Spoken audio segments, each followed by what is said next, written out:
चंद्रयान 3 है जो लगभग चंद्रमा के करीब पहुंच चुका है। जी हाँ दोस्तों, चंद्रमा के बहुत करीब पहुंच चुका है। अब उसकी है जो चंद्रमा से कम दूरी केवल है जो 150 किलोमीटर लैंडिंग, और 23 अगस्त को होगी इसकी लैंडिंग। जी हाँ दोस्तों, इसमें बात कर लेते हैं। अभी है जो इसरो ने आज यानी कि 14 अगस्त को तीसरी बार चंद्रमा की 3 की ऑर्बिट घटाई गई है, और अब चंद्रमा 150 किलोमीटर अभी है जो इसकी दूरी रही है और ऑर्बिट में अभी आ रही है। यानी कि चंद्रमा की ऐसी कक्षा में घूम रहा है जिससे चंद्रमा की चांद को सबसे कम दूरी और 150 किलोमीटर और सबसे ज़्यादा दूरी और 177 किलोमीटर ऑर्बिटर घटाने के लिए इंजन के लिए कुछ देर के लिए चालू किए गए हैं। जी हाँ दोस्तों, और अब चंद्रमा का ऑर्बिटर सर्कुलाइजेशन से फेज शुरू हो गया है और चंद्रमा अंडाकार कक्षा की गोलाकार कक्ष में आना शुरू हो चुका है।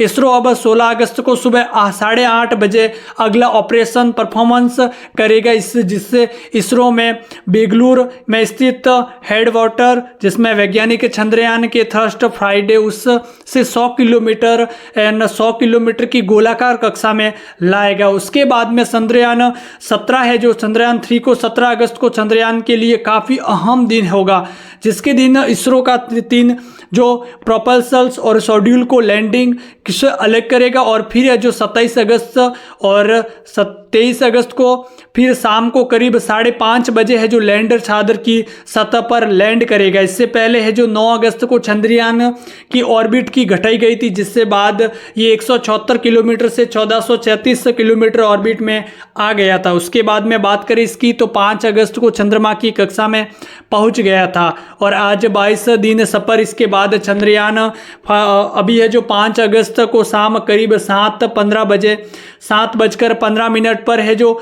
चंद्रमा की कक्षा में पहुंचा था, और तब चंद्रमा की ग्रेविटी के कैप्चर्स हो सके थे। इसके लिए अभी उसकी स्पीड कम कर दी गई है, और स्पीड कम करने के लिए इसरो ने वैज्ञानिक के लिए फेस को पलटकर अभी ये जो थ्रस्ट 1835 सेकंड यानी कि करीब आधे घंटे के लिए फायर किए हैं। ये फायरिंग शाम 7:12 बजे है जो शुरू हो गई थी। बात कर लेते चंद्रमा ने चांद की तस्वीर कैप्चर आज की है। जी हाँ दोस्तों, चंद्रमा ने जब पहली बार चंद्रमा की एक कक्षा में एंट्री की थी तो उसने ऑर्बिटर के 164 किलोमीटर और 1876 किलोमीटर की ऑर्बिट में प्रवेश करते समय उसने ऑन बोर्ड कैमरा के चांद की तस्वीर भी कैप्चर की गई थी, और इसरो ने अपनी वेबसाइट पर इसका एक वीडियो बनाकर भी शेयर किया था। और इसरो ने इस चंद्रमा के कैप्चर साफ साफ दिख रहे हैं।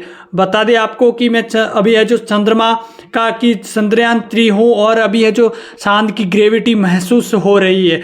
बात कर लेते हैं चंद्रमा की मिशन की जानकारी देते हुए इसरो ने एक्स पोस्टर में एक चंद्रमा ने भेजी मैसेज में लिखा है कि मैं चंद्रमा 3 हूँ और मुझे चांद की ग्रेविटीज महसूस हो रही है। और इसरो ने यह भी बताया है कि चंद्रमा 3 सफलतापूर्वक चंद्रमा की कक्षा में स्थापित हो गया है, और 23 अगस्त को लैंडिंग से पहले चंद्रमा की कुल 4 बार अपनी ऑर्बिट कम करनी है, और वही रविवार को एक बार फिर ऑर्बिट कम कर चुका है। और थ्रस्टर तब फायर किए जाने वाले ऑर्बिटर में चंद्रमा के सबसे करीब था, और चंद्रमा इसरो ने बताया है कि अभी है जो फेल्सियूल में रेट्रोबेनिस का कमांड मिशन ऑपरेशन है जो कॉम्प्लेक्स मोक्स स्ट्रेक्स बेंगलुरु में से बना दिया गया है, और वही पेल्यूसर्स यानी कि वह पॉइंट जिस पर चंद्र कक्ष में एक यान चंद्रमा से सबसे करीब होता है। और रेट्रोबेनिल्स यान में थ्रस्टर को ऑपरेशन डॉक्रिएक्समैन में और फायर करने को कहा जाता है,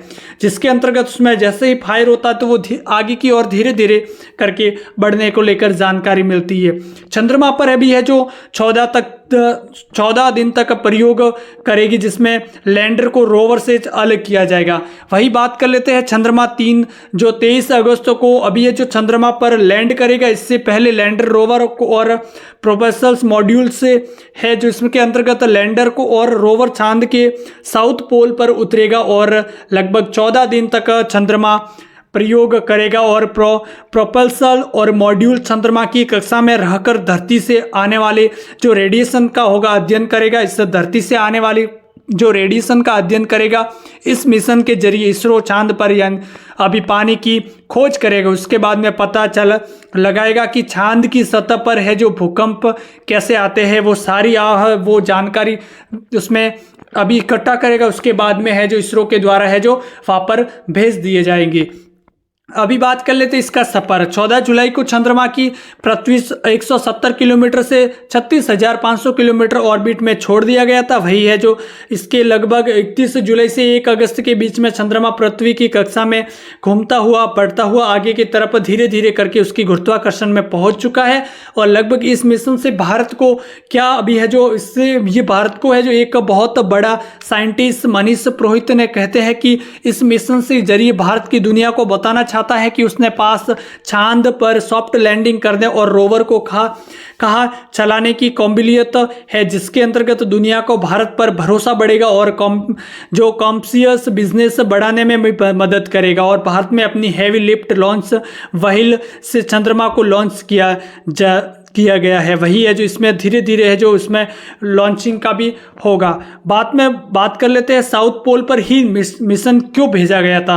तो चंद्रमा की पोल रीजन जो दूसरे रीजन से भी काफ़ी अलग है। यह कई हिस्सों में ऐसी है जहां पर सूरज की रोशनी कभी नहीं पहुंचती है, जिसके कारण तापमान में 200 डिग्री सेल्सियस से भी नीचे तक चला गया। जी हाँ दोस्तों, 200 डिग्री सेल्सियस से भी नीचे तापमान है, जिसमें बर्फ से भी पानी होगा, तो वो भी है जो चेकिंग वहाँ पर होगी। वही ऐसे में मनोवैज्ञानिक का अनुमान है कि यहाँ पर बर्फ के फॉर्म में भी अभी भी पानी मौजूद हो सकता है, जिसके अंतर्गत भारत के 2008 के चंद्रयान-1 मिशन ने चंद्रमा की सतह पर पानी की मौजूदगी का एक संकेत दिया था, जिससे कारण अब इस मिशन में लैंडिंग साइड चंद्रमा यानी 2 जैसी ही चंद्रमा की दक्षिणी ध्रुव के आसपास 70 डिग्री अक्षांश पर, लेकिन इस बार एरिया में बढ़ाया गया है और चंद्रमा 2 में लैंडिंग साइड 500 मीटर और 500 मीटर से भी अभी कम रहकर वो है जो फैल हो चुका था। इसी से अगर अब कुछ ठीक रहा तो चंद्रमा 3 अभी चंद्रमा के दक्षिणी ध्रुव के आसपास सॉफ्ट लैंडिंग करने वाला दुनिया का पहला स्कोप सॉफ्ट बन जाएगा और चंद्रमा पर उतरने वाले पिछले सभी स्कोप फ्लाइट फुट भूमध्य रेखीय क्षेत्र में चंद्र भूमध्य रेखा के उत्तर या दक्षिणी में कुछ डिग्री अक्षांश पर उतर जाएंगे। दोस्तों आज की वीडियो में बस इतना। अभी है जो लैंडिंग करने के बाद में जो जानकारी मिलेगी वो आपको पहले इस चैनल्स के माध्यम से दी जाएगी। आप चैनल्स पर नए हो तो चैनल्स को सब्सक्राइब लाइक शेयर जरूर कीजिएगा। आपके लिए हर प्रकार की इसमें जानकारी डेली मिलती रहेगी। आप चैनल को सब्सक्राइब लाइक शेयर एक बार जरूर कीजिएगा ताकि आपको